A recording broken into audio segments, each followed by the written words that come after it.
नमस्कार दोस्तों। सबका सपना होता है कि अपना खुद का घर हो, लेकिन क्या आप जानते हैं कि ये सपना अगर सही प्लानिंग की जाए तो 5 साल के अंदर पूरा हो सकता है। चलिए बताता हूँ कैसे। इसका बहुत ही सिंपल स्टेप है।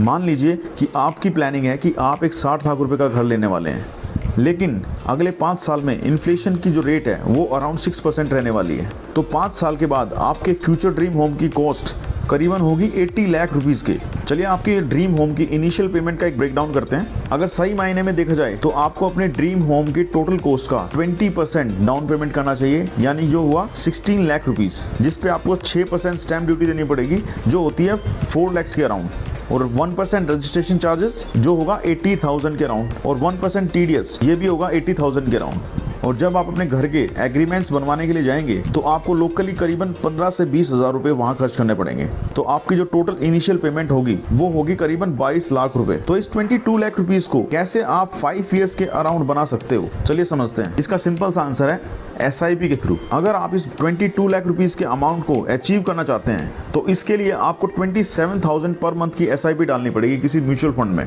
जो आपको रिटर्न दे रही होगी करीबन 12% का, और ये आपको इन्वेस्ट करना पड़ेगा करीबन 5 साल के लिए। तो 5 साल के बाद ये आपकी 27,000 रुपीस की EMI करीबन बन जाएगी 22 लाख रुपीस के, जिसको आप आसानी से डाउन पेमेंट कर सकते हैं अपने घर के लिए। यानी 27,000 रुपीस बचाकर 5 साल में आप अपने लिए 22 लाख रुपए बना सकते हैं और अपने ड्रीम होम की डाउन पेमेंट कर सकते हैं। दोस्तों, अगर आप इस तरीके से अपने घर की डाउन पेमेंट कर पाएं तो ये आपके लिए सबसे बेस्ट तरीका होगा जिससे आप कंफर्टेबली अपने ड्रीम होम को पा सकते हैं। Thank you so much.